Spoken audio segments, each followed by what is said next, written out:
Hi my dear friends, வணக்கம் and welcome to எனக்கு பிடித்த சமையல். ஃப்ரெண்ட்ஸ், நம்மளுக்கு என்ன பார்க்க போகிறோம் அப்படின்னா, இந்த டைமில் நம்ம எல்லாருக்குமே ரொம்ப யூஸ்ஃபுல்லான ஒரு வீடியோ தாங்க இன்றைக்கி உங்கள் கூட ஷேர் பண்ண போகிறேன். ஸோ வீடியோ ஃபுல்லாக பாருங்கள். கண்டிப்பாக இந்த டைமில் இந்த வீடியோ ரொம்பவுமே யூஸ்ஃபுல்லாக இருக்குன்னு நினைக்கிறேன். அப்படி யூஸ்ஃபுல்லாக இருக்குன்னு நினச்சிங்க அப்படின்னா லைக் பண்ணுங்கள், ஷேர் பண்ணுங்கள். நம்ம சேனல் இப்போ தான் நீங்கள் ஃபஸ்ட் டைம் வர்றீங்க அப்படின்னா மறக்காமல் சப்ஸ்கிரைப் பண்ணிவிட்டு பக்கத்தில் இருக்கிற பெல் ஐக்கானில் ஆல்ங்கிற ஆப்ஷன் கிளிக் பண்ணிடுங்க. இப்போ வாங்க வீடியோக்குள்ள போய் இது என்ன அப்படின்னு பார்த்து தெரிஞ்சுக்கலாம். இப்போ ஃபஸ்ட்டு இந்த ஸ்வீட் ரெசிபி ரெடி பண்ணுறதுக்காக ஒரு மிக்சிங் பவுல் எடுத்து அதில் 1 கப் அளவுக்கு வந்து அரிசி மாவு சேர்த்துக்கலாங்க. சேர்த்துட்டு அதுக்கு தேவையான அளவு உப்பு சேர்த்துக்கலாம். கடைகளில் வாங்குவோம் இல்லைங்களா, அந்த அரிசி மாவு தான் நான் சேர்த்துருக்கேன். தண்ணி சேர்க்கறதுக்கு முன்னாடி ஃபஸ்ட்டு இந்த மாதிரி நல்லா கலந்து விட்டுறலாங்க. இந்த மாதிரி நல்லா கலந்து விட்டதுக்கப்புறம் நெக்ஸ்ட் ஒரு பாத்திரம் வச்சு நம்ம இந்த கப்பில் 1 கப் அளவுக்கு அரிசி மாவு எடுத்து இல்லைங்களா, அதே கப்பில் 1 கப் அளவுக்கு தண்ணி சேர்த்துக்கலாங்க. சேர்த்துட்டு கொஞ்சமாக குக்கிங் ஆயில் உள்ளே சேர்த்துக்கலாம். சேர்த்து இது நல்லா வந்து சூடு பண்ணி எடுத்துக்கலாங்க. தண்ணி வந்து நல்லா சூடு பண்ணி எடுத்துக்கலாங்க. எடுத்துட்டு ஒரே அடியாக உள்ளே சேர்க்காம கொஞ்சம் கொஞ்சமாக சேர்த்து நம்ம கலந்து எடுத்துக்கலாங்க. தண்ணி சூடாக இருக்குது இல்லைங்களா, அதனால சின்னதாக ஒரு ஸ்பூன் வச்சு இந்த மாதிரி நல்லா கலந்து விட்டுறலாம். ஒவ்வொரு மாவும் ஒவ்வொரு பதத்தில் இருக்கும். ஸோ நீங்கள் பார்த்து அளவாக சேர்த்துக்கலாம். நான் ஃபுல்லாக பிசைஞ்சு எடுத்துகிட்டு உங்ககிட்ட காமிக்கிறேன் பாருங்கள். மாவு பாருங்கள், தண்ணி அளவாக சேர்த்து இந்த மாதிரி பிசைஞ்சு எடுக்கும்போது நல்லா சாஃப்டாக சூப்பராக ரெடி ஆயிடுச்சு பாருங்கள். இப்போ இது ஒரு தட்டு போட்டு நம்ம க்ளோஸ் பண்ணி வச்சிடலாங்க. இப்போ நெக்ஸ்ட் ஒரு பேன் வச்சு இந்த கப்பில் 1 கப் அளவுக்கு துருவன வெல்லத்தை உள்ளே சேர்த்துட்டு கொஞ்சமாக தண்ணி சேர்த்துக்கலாங்க. தண்ணி அதிகமாக சேர்க்க தேவையில்லை. இப்போ மீடியம் ஃப்ளேமில் வச்சு ஒரு டைம் நல்லா இந்த மாதிரி கலந்து விட்டுட்டே இருந்தோம் அப்படின்னா அந்த சின்ன சின்னதாக இருக்குது இல்லைங்களா, அந்த வெல்லம் ஃபுல்லாக கரைஞ்சதுக்கப்புறம் இதில் பார்த்துட்டிங்க அப்படின்னா ஒரு 1/4 கப் அளவு தேங்காய் துருவல் உள்ளே சேர்த்துக்கலாங்க.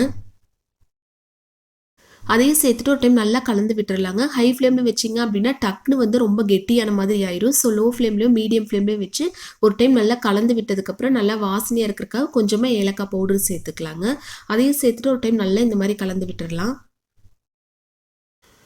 பாருங்கள், இந்த ஸ்டேஜில் நம்ம கீழே எடுத்து வச்சிடலாங்க. இன்னும் கலந்து விட்டுட்டே இருந்தோம் அப்படின்னா ரொம்ப கெட்டியான மாதிரி இருக்கும். ஆல்ரெடி மாவு பிசைஞ்சு எடுத்து வச்சிருக்கு இல்லைங்களா, நெக்ஸ்ட் கையில் ஆயிலோ நெய்யோ எது வேணாலும் அப்ளை பண்ணிக்கலாங்க. பண்ணிவிட்டு மீடியம் சைஸில் உருண்டை பிடிச்சி எடுத்துக்கலாம். வாழை இலை இருந்துச்சு அப்படின்னா எடுத்துக்கலாங்க. இல்லை அப்படின்னா இந்த மாதிரி ஒரு மீடியம் சைஸ் பிளேட் எடுத்து கீழே வந்து கொஞ்சம் நெய்யோ ஆயிலோ எது வேணாலும் அப்ளை பண்ணிவிட்டு இந்த மாதிரி லைட்டாக அழுத்தம் கொடுத்துக்கலாங்க. இப்போ நம்ம ரெடி பண்ணி எடுத்து வச்சிருக்கு இல்லைங்களா, அது கொஞ்சமாக உள்ளே வச்சுக்கலாங்க. இன்னும் பெரிய சைஸில் நீங்கள் வந்து உருண்டை பிடிச்சி எடுத்தீங்க அப்படின்னா இன்னும் கொஞ்சம் அதிகமாக கூட நீங்கள் ரெடி பண்ணி எடுத்துக்கலாம். இப்போ இதை அப்படியே நம்ம மடித்து எடுத்துக்கலாங்க. வாழை இலை இருந்துச்சு அப்படின்னா இன்னுமே ரொம்பவுமே உங்களுக்கு ஈஸியாக இருக்கும். அவ்வளோதான், ஃபுல்லாக இந்த மாதிரி க்ளோஸ் பண்ணி விட்டுறலாங்க. இந்த மாதிரி எல்லாமே க்ளோஸ் பண்ணி விட்டுட்டு நீங்கள் அப்படியே வேக வச்சு எடுக்கிற மாதிரி இருந்தாலும் எடுத்துக்கலாங்க. இல்லை இந்த கடைகளில் அச்செல்லாம் விற்குது இல்லைங்களா, அந்த மாதிரி டிசைனில் வேணும் அப்படிங்கிறவங்க கடையில் இந்த மாதிரி ஒரு புது சீப்பு வாங்கி லைட்டாக இந்த மாதிரி ப்ரெஸ் பண்ணி விட்டுட்டீங்க அப்படின்னா பார்க்குறக்கு ரொம்ப நல்லா இருக்குங்க. அந்த அச்சு இருந்தால் கூட உள்ளே வச்சு நம்ம ரொம்ப நேரம் டைம் எடுக்கிற மாதிரி இருக்கும். இந்த டிப் வந்து ரொம்பவுமே ஈஸியாக இருக்குங்க. கண்டிப்பாக எல்லாருமே ட்ரை பண்ணி பாருங்கள். இப்போ நான் உங்ககிட்ட காமிக்கிறேன் பாருங்கள். பார்க்குறக்கு எவ்வளோ அழகாக இருக்குது இல்லைங்களா. இதே மாதிரி மீதி இருக்கிற எல்லாமே ரெடி பண்ணி எடுத்துக்கலாம். இப்போ நெக்ஸ்ட் இட்லி பாத்திரத்தில் கொஞ்சமாக தண்ணி சேர்த்து லைட்டாக சூடானதுக்கப்புறம் இட்லி தட்டி வச்சு நம்ம ஒவ்வொன்றா எடுத்து இந்த மாதிரி வச்சிடலாங்க. இப்போ எல்லாமே இந்த மாதிரி வச்சு நம்ம க்ளோஸ் பண்ணி வச்சிடலாங்க. மீடியம் ஃப்ளேமில் ஒரு 10 நிமிஷம் மட்டும் வேகட்டும். அதுக்கப்புறம் நம்ம எடுத்து பார்க்கலாம்.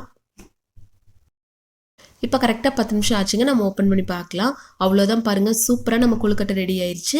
இப்போ லைட்டாக ஆறினதுக்கப்புறம் இதை வந்து ஒரு பிளேட்டுக்கு மாற்றிக்கலாம். நான் ஃபஸ்ட்டே சொன்ன மாதிரி கடைகளில் அச்சு வாங்கினா கூட கொஞ்சம் கொஞ்சமாக சேர்த்து ரெடி பண்ணுற கொஞ்சம் டைம் எடுக்கு இல்லைங்களா. உங்களுக்கு டைம் இல்லை, டக்குன்னு வேலை முடியணும், கொஞ்சம் டிசைனோட வேணும் அப்படிங்கிறவங்களுக்கு இந்த வீடியோ ரொம்பவுமே யூஸ்ஃபுல்லாக இருக்குங்க. கடையில் ஒரு புது சீப்பு வாங்கி இந்த மெத்தடில் நீங்களும் ட்ரை பண்ணி பாருங்கள். ட்ரை பண்ணி பார்த்துட்டு எப்படி இருந்துச்சுன்னு உங்கள் ஃபீட்பேக் மறக்காமல் எங்கூட ஷேர் பண்ணுங்கள். இந்த வீடியோ இந்த டைமில் நிறைய பேருக்கு ரொம்பவுமே யூஸ்ஃபுல்லாக இருக்குன்னு நினைக்கிறேன். அப்படி யூஸ்ஃபுல்லாக இருக்குன்னு நினச்சிங்க அப்படின்னா லைக் பண்ணுங்கள், ஷேர் பண்ணுங்கள்.